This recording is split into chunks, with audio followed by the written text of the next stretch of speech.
pangan pangan karena pangan buat pertama itu kita ada pembatasan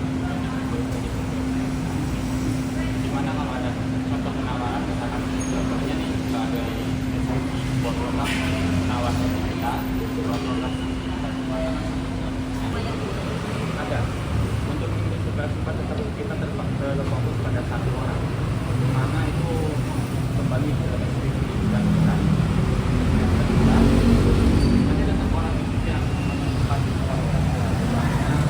karena sistem berbeda karena semua makanan atau bahan pokok atau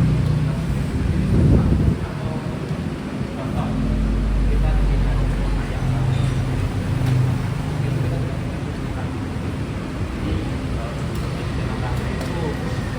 itu kita menyamakan semua bahan yang dikirim. Jadi semuanya bahan baku itu sama, tidak per masih masing-masing 600 porsi dengan kulit dan timbangan 1 kilo. Semua nasional sama, semuanya sama kecuali luar Jawa. Luar Jawa itu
deal-dealan harga ya betul. Nah nanti kalau misalkan harga gudangnya cocok dengan SPP gudang cocok nanti diambil sama SPP gudang.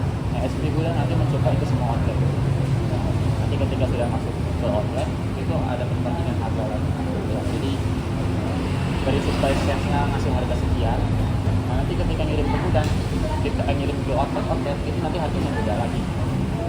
Harganya beda lagi. Nah ketika pengiriman ke outlet itu nanti yang melakukan perdebatan masalah harga itu biasanya manajer outlet langsung ke SPP gudang misalkan ya kita adu bandingnya di harga. Mbak saya nggak bisa ambil barang ini karena itemnya terlalu mahal. Itu dilihat lagi dari segi penjualannya atau pemakaiannya. Kalaupun harganya terlalu mahal nanti akan ada pengikutan bahan.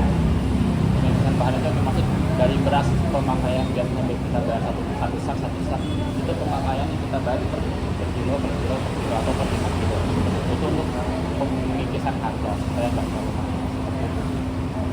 Jadi dari kitanya sendiri yang langsung komplit ke gudang atau SPP gudang kalaupun harganya terlalu mahal dari tim outlet itu melakukan perbandingan data dan perbandingan penjualannya banyak apa enggak kalau penjualan sedikit berarti nanti pengikisan harga harganya dipermurah dan bahan bakunya kita perkecil. Terus kalau misalnya pernah nggak sih udah cocok sama satu supplier terus harga bahan baku itu kan kadang naik ya. Nah kalau misalnya naik itu kira-kira gimana? Kalau nggak cocoknya supplier itu pasti ada. Nanti kita kembali lagi ke kondisi awal di mana kalau ada supplier lebih murah dengan harga yang sama kenapa kita ambil.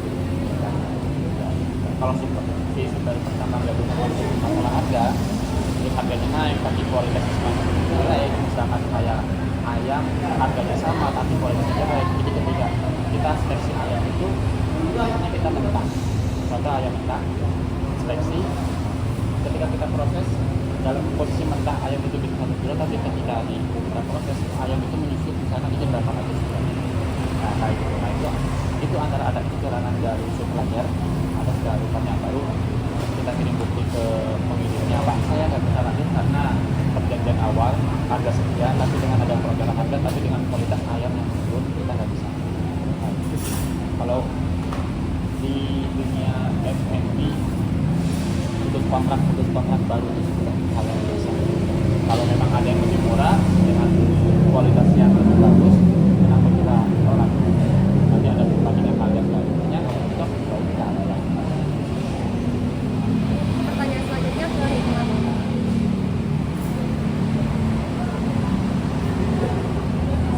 Kalau soal dapur pusat ya, kalau yang biasa disebut sentral tiga, itu pertanyaan sebesar apa sih dalam produksi dan mereka semua bahan konsumsi di sana itu kan Berarti kontribusi untuk Central Kitchen ini jadi satu bangunan yang penting buat perusahaan F&B. Kenapa bilang itu?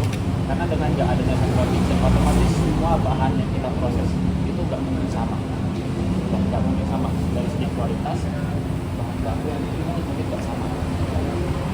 Kenapa sangat penting Central Kitchen itu? Nah, di dalam Central Kitchen itu nanti ada tim-timnya sendiri. Tim sendiri yang khusus untuk memproses bahan baku mentah jadi setengah matang.